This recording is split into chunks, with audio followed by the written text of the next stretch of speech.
하나님의 말씀 마가복음 10장 32절부터 45절입니다. 제가 봉독합니다. 예루살렘으로 올라가는 길에 예수께서 그들 앞에 서서 가시는데 그들이 놀라고 따르는 자들은 두려워하더라. 이에 다시 12 제자를 데리시고 자기가 당할 일을 말씀하여 이르시되 보라 우리가 예루살렘에 올라가노니 인자가 대제사장들과 서기관들에게 넘겨짐에 그들이 죽이기로 결의하고 이방인들에게 넘겨주겠고 그들은 능욕하며 침 뱉으며 책찍질하고 죽일 것이나 그는 3일 만에 살아나리라 하시니라. 세베대의 아들 야고보와 요한이 주께 나와 여짜오되 선생님이여 무엇이든지 우리가 구하는 바를 우리에게 하여 주시기를 원하옵나이다. 이르시되 너희에게 무엇을 하여 주기를 원하느냐 여짜오되 주의 영광 중에서 우리를 하나는 주의 우편에 하나는 좌편에 앉게 하여 주옵소서. 예수께서 이르시되 너희는 너희가 구하는 것을 알지 못하는도다. 내가 마시는 잔을 너희가 마실 수 있으며 내가 받는 세례를 너희가 받을 수 있느냐. 그들이 말하되 할 수 있나이다. 예수께서 이르시되 너희는 내가 마시는 잔을 마시며 내가 받는 세례를 받으려니와 내 좌우편에 앉는 것은 내가 줄 것이 아니라 누구를 위하여 준비되었든지 그들이 얻을 것이니라.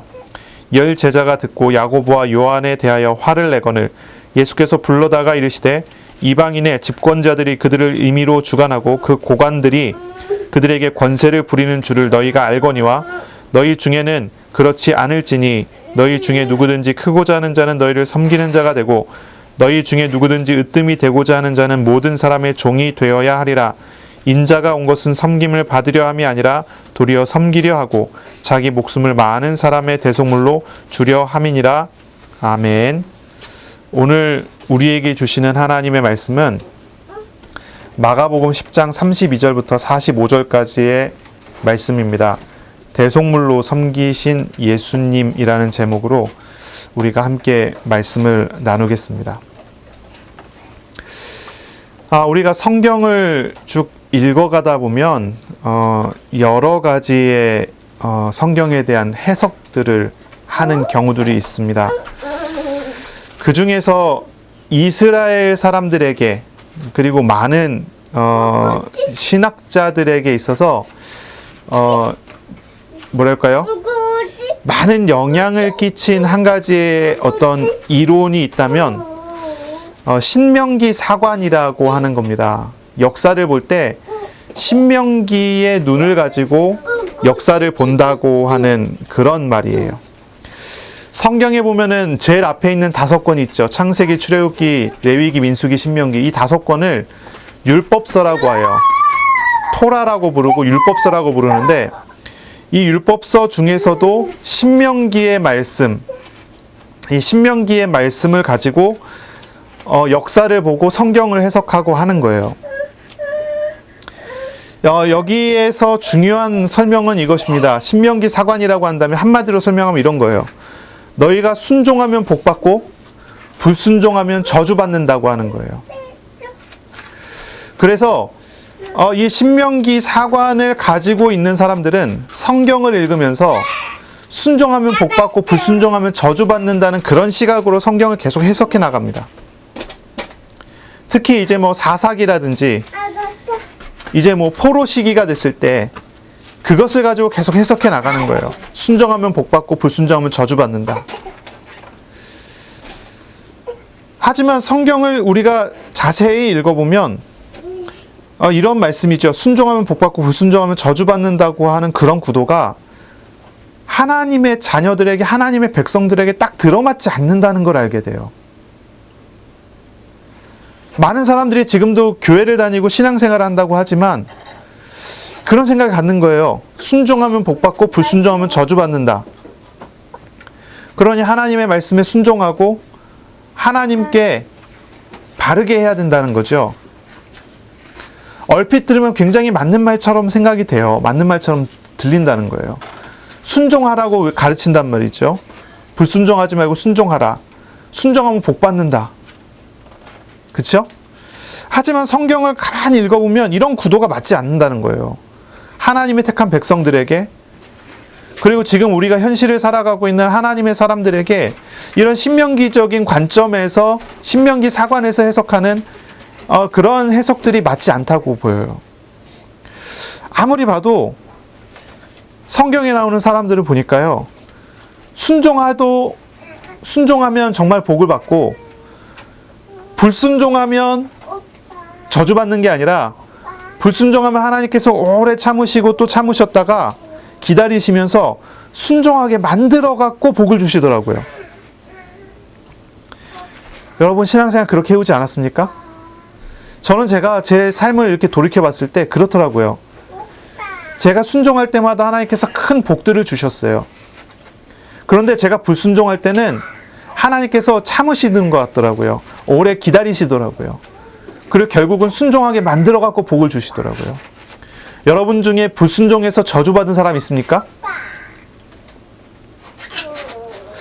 어떻습니까? 그렇습니까? 성경을 읽으는데요, 그렇다니까요.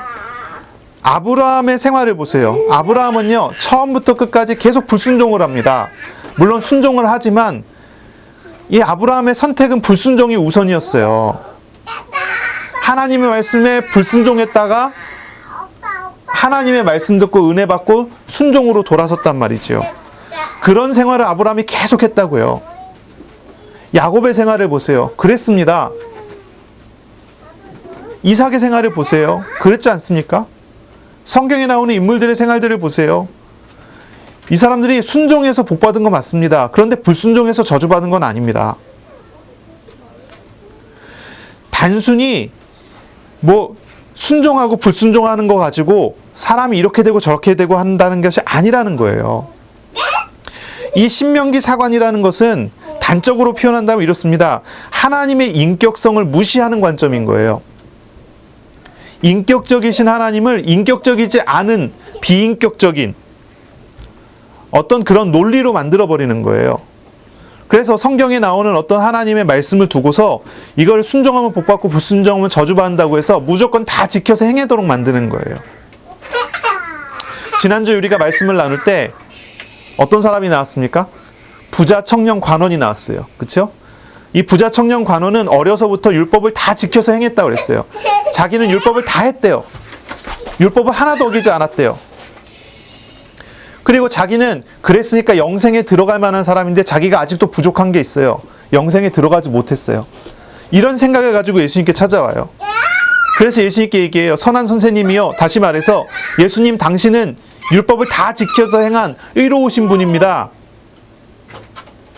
그런데 어떻게 영생을 받습니까? 어떻게 해야지 영생을 얻겠습니까? 당신은 다 지켜서 행했으니까 말해줄 수 있지 않습니까?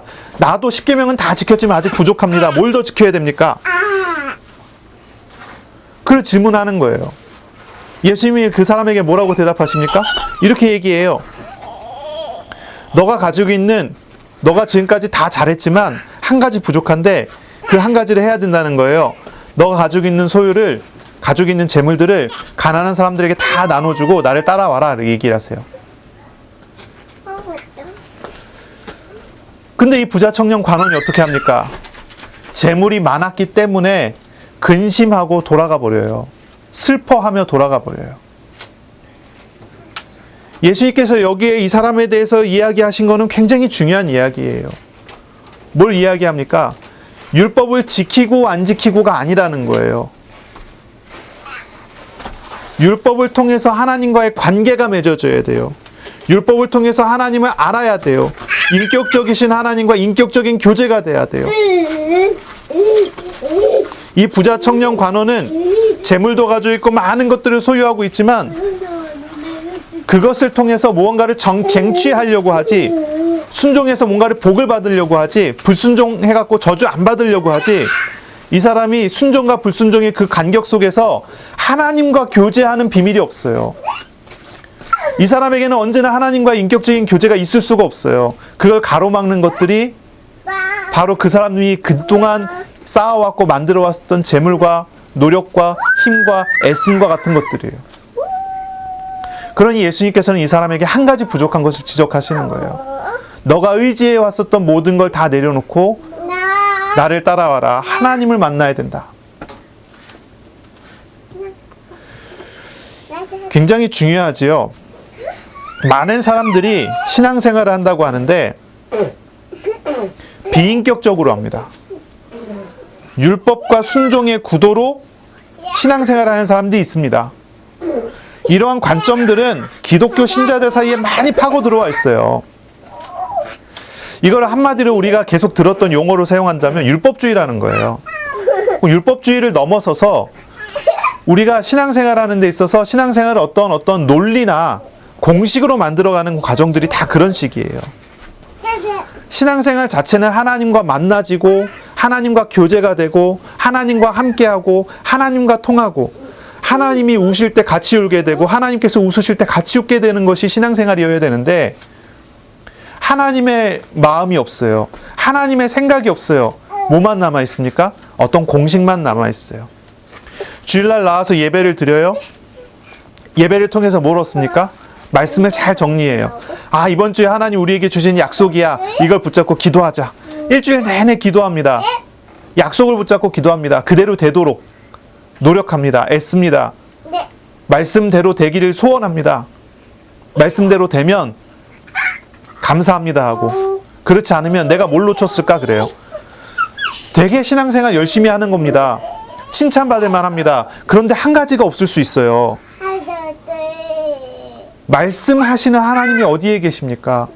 하나님의 말씀이라고 하는 논리는 자리 잡고 있는데 그 말씀을 하고 계신 하나님이 없어요.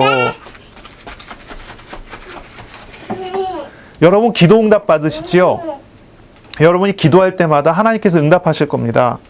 여러분이 크든지 작든지 어떤 것이든지 기도할 때 하나님께서 함께 하시는 응답과 은혜를 누려야 되는 것이 당연한 거고 그것이 누려지고 있는 사람들일 겁니다. 근데 궁금한 게 있어요. 기도 응답 받을 때 여러분은 응답 받았기 때문에 기쁩니까? 아니면 늘 응답하시는 하나님과의 교제로 인해서 여러분이 평안하고 감사합니까? 이게 사실 굉장히 중요해요. 하나님이 어디론가 사라져버린 신앙생활, 하나님이 어디론가 사라져버린 기도, 하나님이 없는 예배, 공식과 노력과 삶과 많은 것들이 있지만 하나님만 없는 그런 신앙생활들을 하고 있어요. 너무나 비인격적인 그런 하나님을 찾아가요. 어떤 사람이 이런 얘기를 합니다. 기도 응답 받는 방법.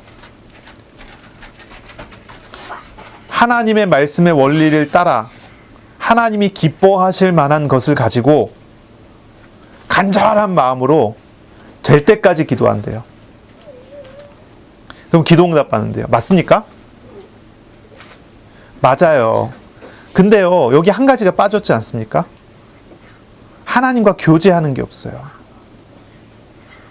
하나님과 통하는 게 없어요. 하나님이 어디가 있습니까? 이런 비인격적인 신앙생활이라는 것은 굉장히 역사가 오래됐어요. 이 유대인들, 2000년 전에 이 유대인들이 이렇게 신앙생활을 해왔던 거죠. 바리새인들이 이렇게 신앙생활을 해왔고요. 하나님이 없는 말씀만 있고요. 하나님이 없는 내용만 있어요. 율법을 통해서 율법을 말씀하시는 하나님, 율법을 통해서 그리스도께로 이끄시는 하나님을 만나야 되는데 하나님 없이 율법만 있으니까 율법을 지켜서 응답받으려는 거예요.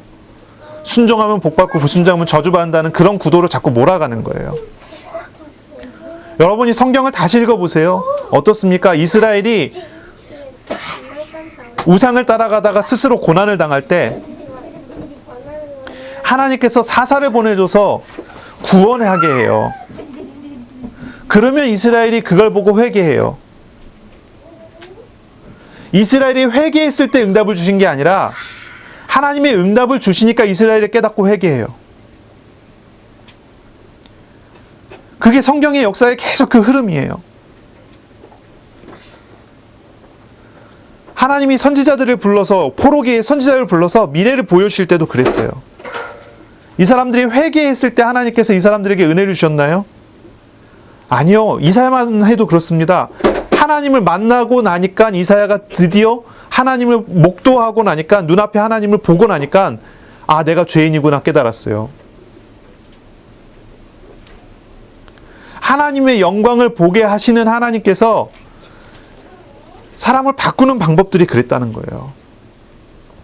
여러분 어떻습니까? 여러분 시험 들어있을 때 하나님께서 여러분에게 어떻게 회복시켜 주십니까? 여러분이 시험 들었을 때 여러분이 시험을 보면서 아 내가 정말 죄인이구나 하고 회개하고 하나님 내가 잘못했습니다 했을 때 하나님께서 여러분을 회복시켜 주셨나요? 아닐 겁니다. 회개도 하지 않았을 겁니다. 여러분이 시험 들어서 괴롭고 고통스럽고 힘들어할 때 어느 순간 하나님께서 확 회복시켜 주시면서 아 내가 지금까지 잘못 받아왔구나, 아 하나님이 진짜구나 이렇게 회개하게 만드셨을 겁니다. 하나님과 우리와의 관계는요 어떤 논리적인 율법적인 비인격적인 관계가 아니라는 거예요. 하나님은 언제나 우리의 마음을 두드리시고 우리에게 말씀하시길 원하세요. 하나님께서는 언제나 우리에게 은혜 주시기를 원하세요. 하나님이 자기를 찾는 자에게 상 주시는 이시라 그랬어요. 하나님은 자기를 찾는 자를 기뻐하신다고 그랬어요.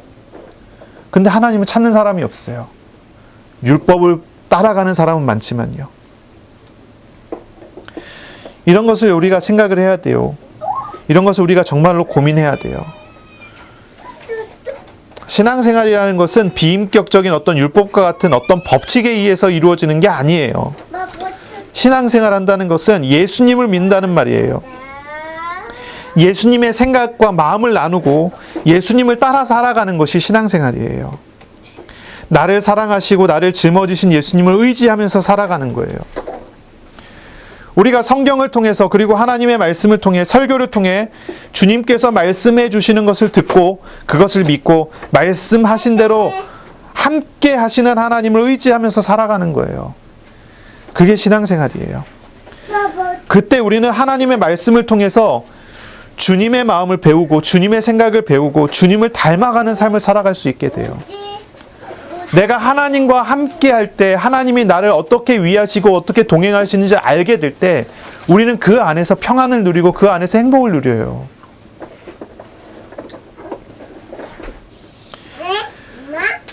이게 굉장히 중요합니다. 중요한 거예요. 정말로 신앙생활을 하는 사람이라면 어떻습니까? 정말로 신앙생활을 하는 사람은요, 하나님을 정말로 알아가고 하나님을 알아가는 그런 삶을 살아요.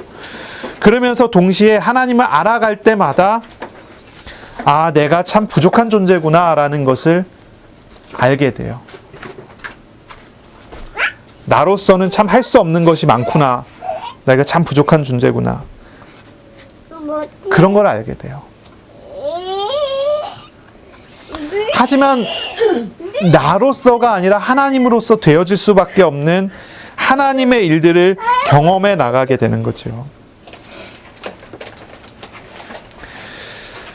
우리는 성경의 인물들에 대해서 많이 들어왔고 많이 또 들어왔습니다. 뭐 요셉, 모세, 뭐 이런 사람들, 베드로나 바울 같은 사람들, 그런 사람들에 대해서 우리는 많이 들어왔죠. 어떤 사람들은 요셉의 생활을 바라보면서 그렇게 생각합니다. 아, 나도 요셉처럼 하나님과 함께 했으면 좋겠다.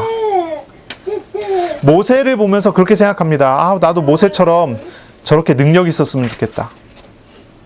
저렇게 확신과 믿음과 능력이 있었으면 좋겠다. 베드로를 바라보면서 뭐 안진뱅이도 일으키고 죽은 사람도 살리기도 하고 하지 않습니까? 저런 믿음과 확신이 있었으면 좋겠다. 바울을 보면서 나도 저렇게 열정을 가지고 전도를 위해서 생명을 걸고 달려갈 수 있었으면 좋겠다. 그런 생각 참 많이 합니다. 그런데 가만히 보세요. 정말로 요셉이, 모세가, 베드로와 바울 같은 사람이 믿음이 있어서 그런 응답을 받았습니까? 그들의 믿음으로 인해서 그런 응답을 받았습니까? 아니라는 거죠. 아니에요. 그들을 인도하시는 하나님과의 교제를 통해서 그들이 그렇게 믿음이 있는 것처럼 드러난 거고 나타난 것이지, 하나님께서 그들의 믿음을 키워서 세워주신 것이지 그들이 믿음이 있어서 그렇게 한 게 아니에요. 자꾸 어느 사람들이 이렇게 설교를 들어보면 자꾸 그런 얘기가 나와요. 아, 나도 다윗처럼 저렇게 신앙생활 했으면 좋겠다. 그러니까 설교를 들어보면 여러분도 다윗처럼 이렇게 하십시오, 저렇게 하십시오, 다윗처럼 이런 믿음을 가지십시오. 그렇게 설교를 해요. 그런데 저는 아무리 성경을 읽어도 그렇게 안 읽어져요.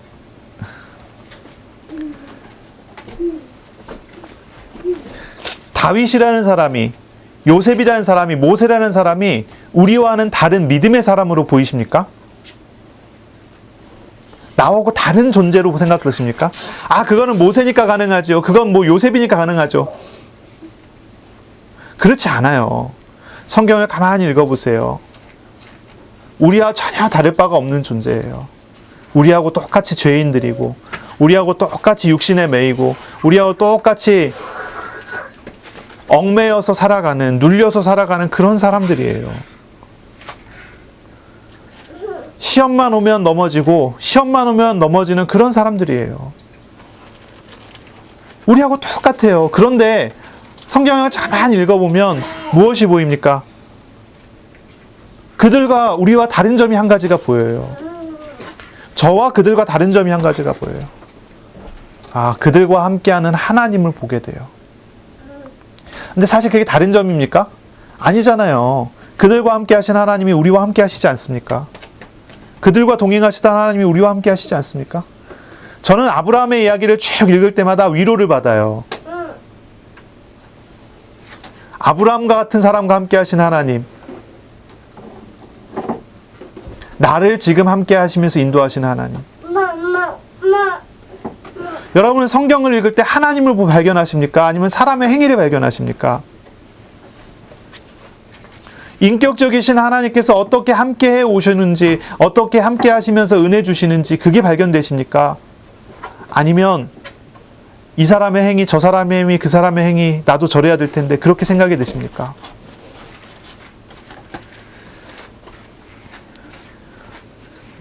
아, 나도 요셉처럼 모세처럼 해야지. 그렇습니까? 아니면 요셉이나 모세 같은 사람, 나와 전혀 다를 바가 없는 그런 사람을 저렇게 인도하신 하나님을 바라보면서 하나님을 찾게 됩니까? 우리가 하나님을 찾아가고 알아간다는 것, 이건 굉장히 중요한 것입니다. 그게 사실 신앙생활의 전부이죠. 전부예요.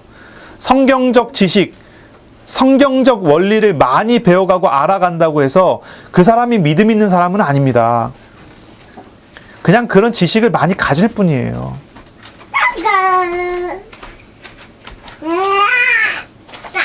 하나님을 정말로 잘 믿는 사람은 어떤 사람입니까? 성경 지식을 많이 갖는 사람이 아니라 그의 삶에 함께 하시는 하나님을 찾고 하나님과 동행하는 사람이에요. 그런 은혜를 누리시기를 바랍니다. 아멘. 우리 오늘 본문을 여러분이 보셔야 해요. 오늘 우리 본문을 바라봐야 합니다. 오늘 보세요. 본문에 어떤 내용이 나옵니까? 예수님께서 예루살렘으로 올라가시는 길에 예수님께서 십자가에 죽으시고 부활하실 것에 대해서 세 번째로 아니면 또는 네 번째로 이야기하세요. 변화산에 올라가서 보여주셨던 것까지 하면 네 번째고 그걸 빼면은 세 번째입니다. 예수님께서 세 번째로 또는 네 번째로 죽으실 것과 부활하실 것에 대해서 설명해요. 그 말을 듣고 난 다음인데 바로 직후인데 제자들은 그 말을 전혀 이해하지 못하고 자꾸 헛발질을 해요. 뭐합니까? 야고보와 요한이 예수님께 와서 얘기해요. 예수님, 우리의 부탁을 하나 들어주십시오. 뭐냐? 예수님의 영광의 때에 우리 중에 하나는 예수님의 우편에, 우리 중에 하나는 예수님의 좌편에 앉게 해주십시오. 이 야고보와 요한은요, 변화산에서 예수님께서 변형된 모습을 본 사람들이죠. 베드로, 야고보, 요한 세 명이 올라갔죠. 이 세 명은 예수님의 수제자라고 우리가 생각을 하는데 이 세 명 중에 두 명이에요. 야고보와 요한. 이 두 사람이 예수님께 이야기에 요청하는 거예요. 변화산에서 봤었던 그 영광스러웠던 모습. 그 영광스러운 모습의 오른편 한 자리와 왼편 한 자리를 우리를 앉혀주십시오라는 거예요. 완전히 헛발질을 하는 거예요. 예수님께서 십자가에 죽으실 것과 부활하실 것을 설명하시고 길을 가시는데 이 사람들의 관심은 예수님의 죽으심과 부활에 대한 이해가 전혀 없는 거예요. 이 사람들의 관심은 그냥 단순히 자기들의 출세예요. 자기들이 잘 되는 거예요. 그것을 요구하고 그것을 찾는 거예요. 예수님은 다 받아주시고 또 가르치시고 또 가르치세요. 얼마나 인격적이신지 제자들의 실수에 대해서 심판하시지 않고 제자들의 실수에 대해서 뭔가 그거에 대한 제자들의 실패에 대해서 대가를 받게 하지 않아요. 그냥 또 가르치시고 또 가르치세요. 얼마나 인격적이신 분이신지. 십자가에 죽을 걸 설명했는데 못 알아들었어요. 그랬더니 또 설명하세요. 또 못 알아들어요. 또 설명하세요. 이게 세 번째, 네 번째로 왔어요. 그래도 못 알아듣고 다른 짓을 계속해요. 그래도 또 설명해요. 오늘 본문에 예수님께서 자기 스스로 오늘 본문의 핵심 요절이 어딥니까? 마가복음 전체 핵심 요절이 오늘 나오는 본문에 나오거든요. 마가복음 10장 45절에 나와요.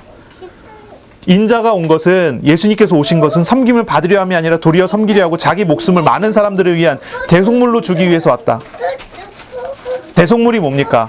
대속물은요, 대신해서 죽는 거예요.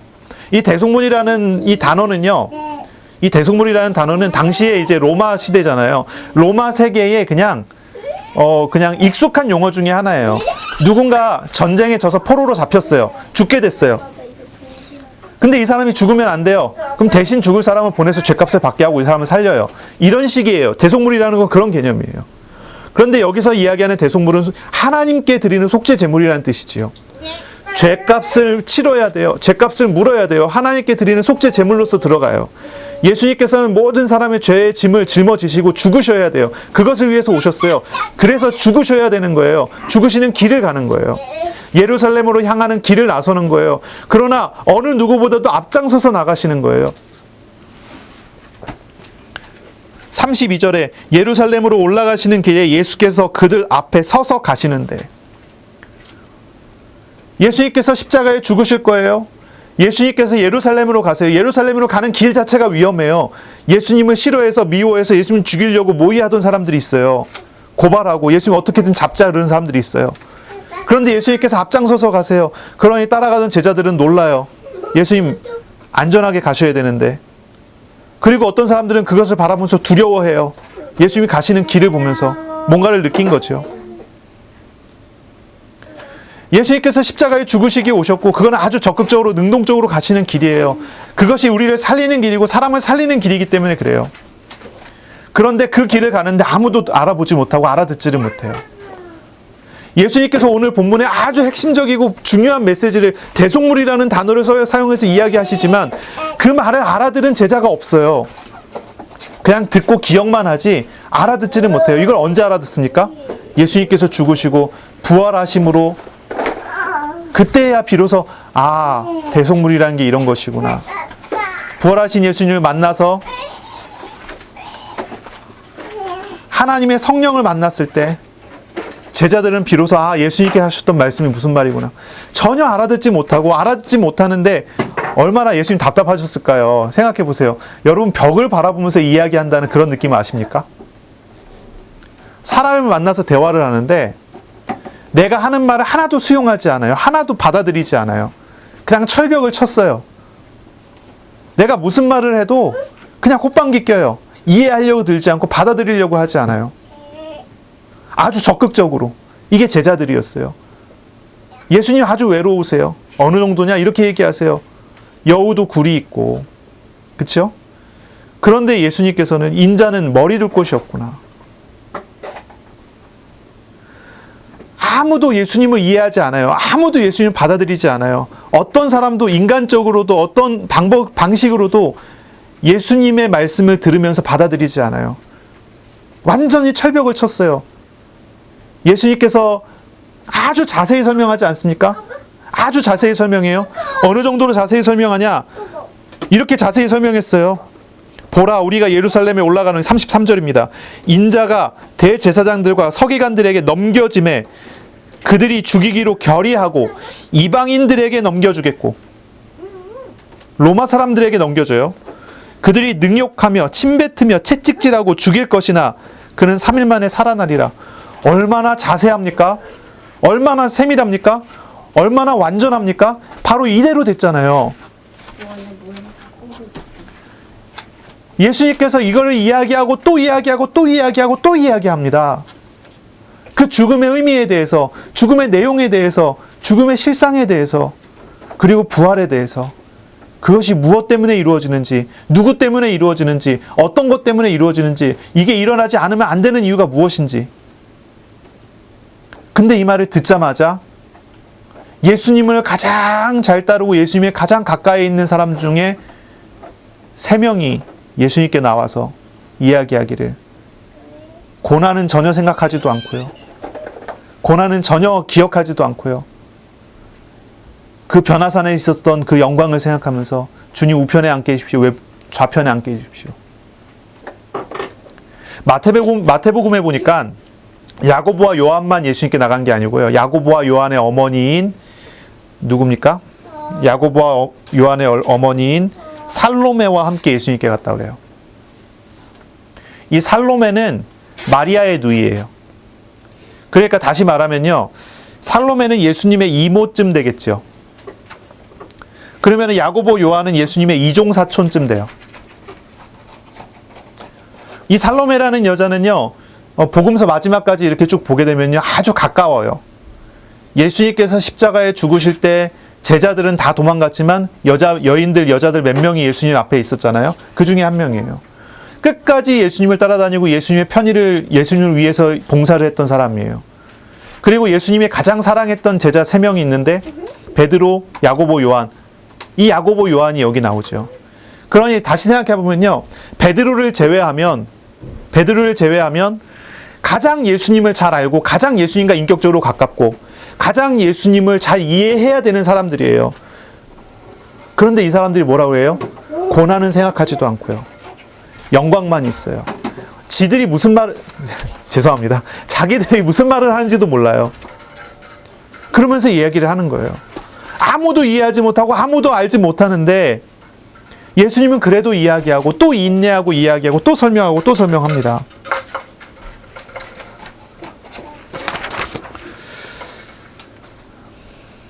그러면서 예수님께서 말씀하시지요. 뭐라고 합니까? 이렇게 얘기합니다. 예수께서 이르시되 38절입니다. 너희는 너희가 구하는 것을 알지 못하는도다. 내가 마시는 잔을 너희가 마실 수 있으며 내가 받는 세례를 너희가 받을 수 있느냐? 예수님께서 마시는 잔을 마실 수 있습니까? 예수님께서 받는 세례를 받을 수 있습니까? 여기서 이야기하는 예수님이 마셔야 되는 잔은 무엇입니까? 그 자체가 죽음이에요. 고난을 이야기하는 것입니다. 예수님께서 이야기하는 세례는 무엇입니까? 죽었다 살아나야 되는 것입니다. 물에 들어간다는 것은 죽는다는 것을 이야기해요. 물에서 다시 나오는 것은 살아난다는 것을 의미해요. 그래서 세례 자체가 죽음과 다시 살아남을 의미하잖아요. 우리가 유아 세례도 하고 이렇게 세례를 하지만 예수 믿고 세례할 때 항상 뭐라고 설교합니까? 뭐라고 이야기하고 뭐라고 안내합니까? 예수님과 함께 죄에 대하여 죽은 것입니다. 예수님과 함께 다시 살아나는 것입니다. 그것이 세례입니다. 바로 그걸 이야기하는 거예요. 예수님의 잔, 예수님의 세례를 받을 수 있느냐는 거예요. 그런데 제자들이 이 야고보와 요한이 얘기해요. 할 수 있나이다. 할 수 있나이다. 예수께서 이르시되 너희는 내가 마시는 잔을 마시며 내가 받는 세례를 받으려니와 내 좌우편에 앉는 것은 내가 줄 것이 아니라 누구를 위하여 준비되었던지 그들이 얻을 것이니라. 제자들이 야고보 요한이요, 영광만 생각하고요, 고난에 대한 이해가 없어요. 그러니 자기들이 무슨 말 하는지도 몰라요. 그냥 대답해요. 할 수 있습니다. 근데 진짜 이 말대로 됐어요. 사실은요, 이들이요, 예수님 마셨던 잔을 먹었고, 이들이요, 예수님 받는 세례를, 이런 세례들을 이들이 받았어요. 야고보와 요한이에요. 야고보는요, 모든 제자들 중에 제일 먼저 순교해서 죽었어요. 요한은요, 제일 마지막까지 살아남았다가 제일 마지막에 죽었어요. 요한계시록까지 썼죠. 이 두 사람 말씀하신 그대로 예수님이 마셨던 그 잔을 마시고 예수님 받은 그 세례를 받는 사람이 됐어요. 이들이 무슨 대답을 하는지도 몰라요. 나중에 깨달았겠죠. 내가 대답했던 게 이런 거구나. 예수님 말씀하셨던 게 이런 거구나. 주님, 내가 예수님과 같이 되게 해주십시오. 그렇게 했겠죠. 베드로처럼 그렇게 고백했겠죠. 그러나 무슨 말 하는지 이 사람들이 이때는 아무것도 모르는 거예요. 예수님께서 대속물의 설명을 해주셔도 아무도 이해하지 못하는 거예요. 받아들이지도 못하고요.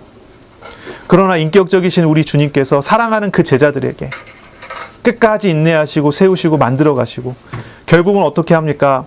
예수님의 좌편 우편에 누가 앉았죠? 누가 앉았는지 모르지요. 그러나 예수님의 좌편 우편이 문제겠습니까? 하나님 나라의 영광이 이들에게 있었습니다. 하나님의 나라의 영광스러운 일들이 이들에게 그대로 나타났습니다. 하나님 우편의 보좌에서 예수님과 함께 기뻐하고 함께 슬퍼하고 예수님과 함께 영원한 나라에서 영원한 즐거움을 누리는 그런 사람들이 되어 갔습니다. 우리는요, 이 말씀들을 가만히 보셔야 됩니다. 이 말씀들을 우리가 생각해 봐야 돼요. 제자의 길은 어떤 길입니까?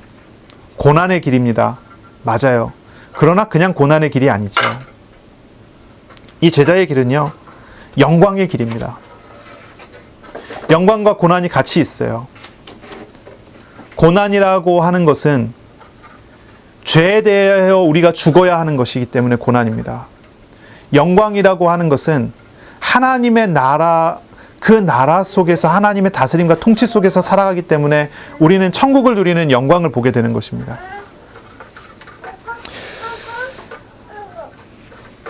어쨌든 이 이야기를 예수님과 이 야고보, 요한, 살로메가 대화를 나눌 때 10명의 제자들이 그 이야기를 들었습니다. 나머지 10명의 제자들이. 그리고 41절에 보니까 10제자가 듣고 야고보와 요한에 대하여 화를 내거늘. 무슨 얘기죠? 야고보, 요한이 이 두 사람만 특별히 그러한 어떤 그 출세 욕의 욕심에 이제 휩싸여서 예수님이 나간 게 아니에요. 나머지 10명이 화를 냈어요. 왜 화를 내죠? 똑같은 마음을 가지고 있는 거예요. 똑같은 욕심을 가지고 있는 거예요. 나머지 10명의 제자들도 출세에 대한 욕심, 예수님 우편에 있어야 되는 그런 욕심을 가지는 거예요. 그냥 막 화를 내요. 화를 내는데 예수님께서 부르세요. 12명을 다 부르세요. 부르시고 말씀하세요. 뭐라고 얘기합니까? 이런 얘기를 하세요. 이방인의 집권자들은 누굽니까? 뭐 로마 사람들의 가장 대표적인 예예요. 너희들이 권력자 그러면 누굴 생각하겠느냐 하는 거죠. 로마의 권력자들을 생각하기 마련이지요. 이방인의 집권자들이 그들을 임의대로 주관하고 백성들을 자기들 마음대로 휘둘러요. 그리고 그 고관들이 그들에게 권세를 부리는 줄을 너희가 알거니와. 자기들 마음대로 해요. 백성들을 강제로 지배하고 권력으로 짓누르는 사람들을 예수님께서 표현하세요. 그렇게 하는 줄 알거니와 너희 중에는 그렇지 않을지니 하나님의 나라는 하나님께서 세우시는 하나님의 나라, 하나님께서 세우시는 하나님의 영광의 나라는 바로 그러한 권력과 그러한 지배가 있지 않다는 거예요. 그러면서 뭐라고 얘기합니까? 너희 중에 누구든지 크고자 하는 자는 너희를 섬기는 자가 되고 너희 중에 누구든지 으뜸이 되고자 하는 자는 모든 사람의 종이 되어야 하리라. 어디서 많이 듣던 얘기죠? 예수님께서 변화산에서 내려오시고 제자들에게 가르치신 게 이거예요. 누가 더 크냐 하는 논쟁에 따라서 예수님께서 가르치셨던 것. 가르치셨지만 전혀 알아듣지 못했어요. 또 가르치시는 거예요. 그래도 못 알아들어요. 마지막까지 못 알아들어요. 예수님 죽으실 때까지. 베드로는 예수님이 죽으실 때 어떻습니까? 예수님이 저주하고 부인하지 않습니까? 끝까지 못 알아듣는 거예요. 십자가의 의미가 무엇인지, 부활의 의미가 무엇인지, 섬김의 의미가 무엇인지. 인자가 온 것은 섬김을 받으려 함이 아니라 도리어 섬기려 하고 자기 목숨을 많은 사람의 대속물로 주려 함이다 라고 말씀하세요.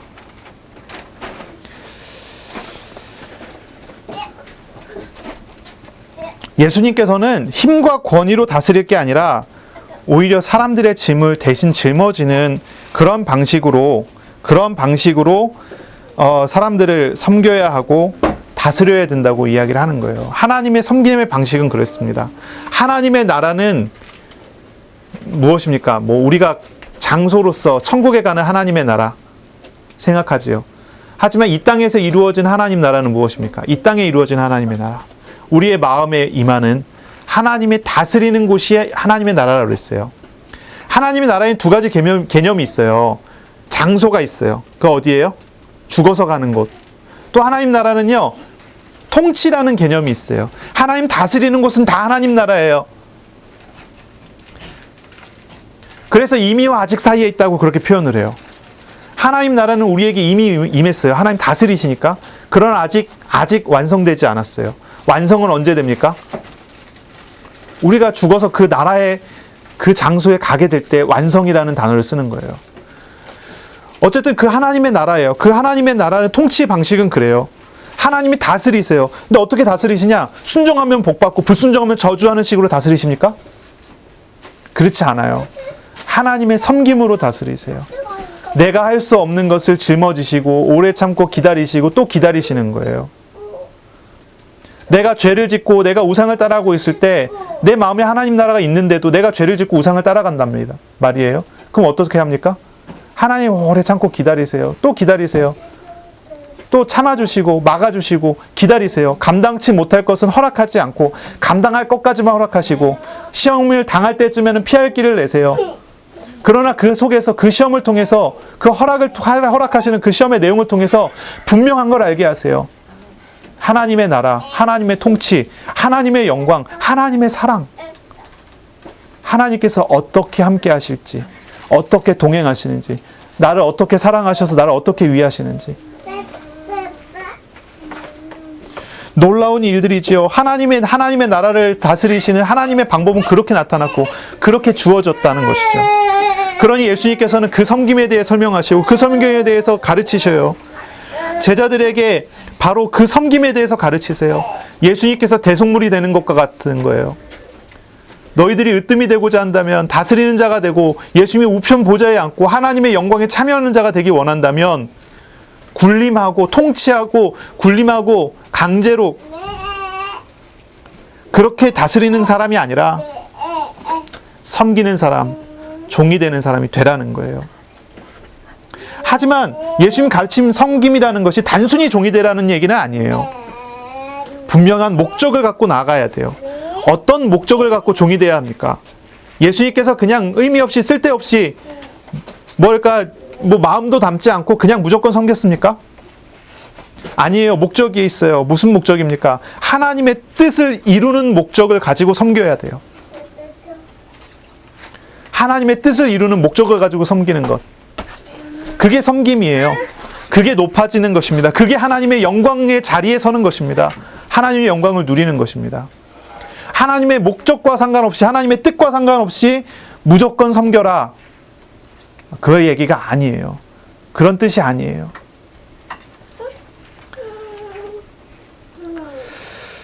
예수님께서는 하나님이 주시는 잔, 하나님이 주시는 세례를 받으셨고 우리에게 그것을 먹을 수 있겠냐고 물어보셨어요.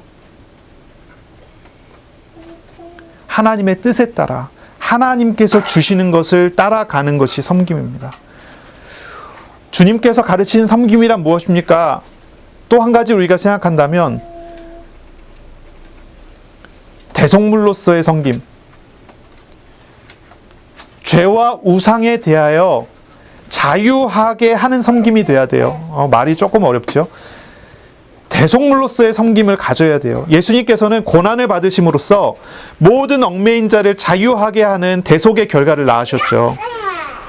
대속물로서 죽으셨다는 것은 사람에게 죄와 죽음과 저주에서 구원을 선포하시는 거예요. 자유하게 하시는 거예요. 예수님의 섬김은 바로 그런 자유를 낳았어요. 그리고 예수님께서 가르치시는 제자들의 섬김도 마찬가지예요. 예수님의 이름으로 이러한 자유를 얻게 하는 섬김이어야 해요.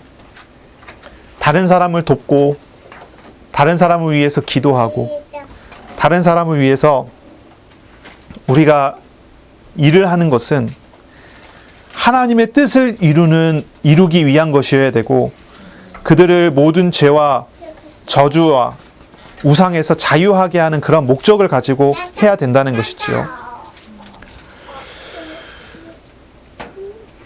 그러한 섬김이 이루어져야 되고 그러한 섬김이 나타나야 돼요. 제자의 길이란 바로 그러한 길이고 그런 과정인 것이에요. 그러니 우리는 생각해야 되고 고민해야 되고 또 기도해야 돼요. 우리가 정리를 해야 되겠지요. 여러분, 저와 여러분은요, 가장 먼저 하나님과의 인격적인 교제를 회복해야 됩니다. 하나님과의 인격적인 교제가 회복되는 그런 삶으로 나아가야 합니다. 우리 주님의 마음과 생각을 배우는 거예요. 하나님의 말씀을 묵상하면서 말씀하시는 하나님을 찾고 말씀하시는 하나님과 함께하는 거예요. 말에는 인격이 담겨져 있어요. 누가 이야기했느냐에 따라서 달라져요. 누가 말했느냐에 따라 달라져요. 늘 거짓말하고 사기치는 사람이 사랑의 말을 했을 때 그 말을 그대로 믿고 받아들일 사람이 어디 있겠어요? 거짓을 늘 이야기하지 않고 늘 진실을 이야기하는 사람이 말을 한다면 어느 누구라도 그 사람을 안다면 그 말을 진실로 받아들이지 않겠어요? 하나님의 말씀에는 하나님의 인격이 담겨져 있어요. 하나님의 말씀할 때는 하나님 그 안에는 말씀하시는 하나님이 우리에게 드러나져요. 하나님의 감정도 그 안에 있고 하나님의 생각도 그 안에 있어요. 논리와 이론만 있는 것이 아니에요. 말씀 안에 어떤 이렇게 하면 저렇게 된다라고 하는 영적인 원리만 들어가 있는 게 아니에요. 그 안에는 말씀하시는 하나님을 만나는 비밀이 숨겨져 있어요. 그러니 여러분 정말로 하나님과 인격적인 교제를 회복하시려면 하나님의 말씀을 묵상하면서 말씀하시는 하나님을 찾아가야 돼요. 그런 은혜가 있으시기를 바랍니다. 아멘. 두 번째입니다. 여러분, 주님의 섬김이 우리 주님의 십자가에서의 섬겨주시는 그 은혜가 우리에게 자유를 주셨어요. 우리에게 그 자유를 주셨어요. 주님의 마음을, 주님의 생각을 알아가고 배워가고 주님을 닮아가는 사람은요, 주님께서 행하신 그 사역과 그 일들을 자세히 알고 주님과 함께 하면서 자유를 누리는 사람이 돼야 돼요. 주님께서 짊어지신 나의 삶을 돌아보고 주님의 품 안에서 누릴 수 있어야 돼요. 마태복음 11장 28절에 수고하고 무거운 짐진 자들아 다 내게로 오라 내가 너희를 쉬게 하리라 말씀하셨어요. 주님 품 안에서 쉬는 겁니다. 주님 품 안에서 살아가는 거예요. 주님을 알아가고 주님의 마음도 배우고 주님의 생각도 배우고 주님과 인격적인 교제가 되는 사람은 주님께서 나를 위하여 행하신 그 일을 알고 그것을 누리는 사람이 돼야 돼요. 그러니 모든 것을 주님께 맡기는 사람이 되세요. 어떻게 합니까? 말씀, 기도, 찬송, 예배 모든 방법이 있습니다. 모든 것을 통해서 자유를 누려가는 은혜가 있어야 됩니다. 모든 얽매임이 다 버려져야 돼요. 세 번째입니다. 여러분, 섬기는 자가 되시기 바랍니다. 하나님의 은혜를 누리면서 여러분이 사랑하는 사람들, 여러 사람들을 위해서 기도하는 사람이 되시기 바랍니다. 주님의 대속물로서의 섬김은요, 주님의 대속물로서의 섬김은 첫째로는 제자들을 위한 것입니다. 제자들에게 자유를 주시는 은혜입니다. 두 번째는 그 제자들이 또 나아가서 세상에서 다른 사람들을 섬기는 그 일을 하기를 원하시는 그런 내용입니다. 그러니 여러분 이걸 기억하셔요. 섬기는 자가 되는 것입니다. 얽매이는 모든 죄와 우상을 주님께 맡기고 벗어버리도록 여러 사람들을 도우시길 바랍니다. 여러 사람들의 얽매이는 문제들을 위해 기도하는 사람들이 되시고 그들을 돕는 사람이 되는 거예요. 하나님과 인격적인 교제를 하세요. 그리스도 안에서 주님께서 행하신 일들을 바라보면서 자유를 누리시고 주님의 행하신 그 은혜 속에 살아가세요. 그리고 다른 사람을 섬기는 자가 되세요. 그런 은혜가 있으시기를 바랍니다. 기도하겠습니다. 살아계시고 역사하시는 하나님, 오늘도 말씀하심으로 우리가 하나님과 함께하는 은혜를 누릴 수 있도록 복 주셨으니 감사합니다. 하나님, 우리가 이번 주간에도 생활하면서 말씀하시는 하나님과 동행하는 은혜 누리도록 복 내려 주옵소서. 하나님이 어떤 분인 줄 알아가는 그런 시간이 되게 하여 주옵소서. 하나님의 마음도 하나님의 생각도 배우고 하나님과 함께 울고 웃으며 하나님과 동행하는 은혜 속에 살게 하여 주옵소서. 우리 주님께서 행하신 그 놀라운 사역을 바라보면서 우리가 참 자유함을 누리는 은혜 있게 하여 주옵소서. 또한 다른 사람을 위하여 기도하는 믿음의 사람 되게 하여 주옵소서. 감사합니다. 예수 그리스도의 이름으로 기도합니다. 아멘.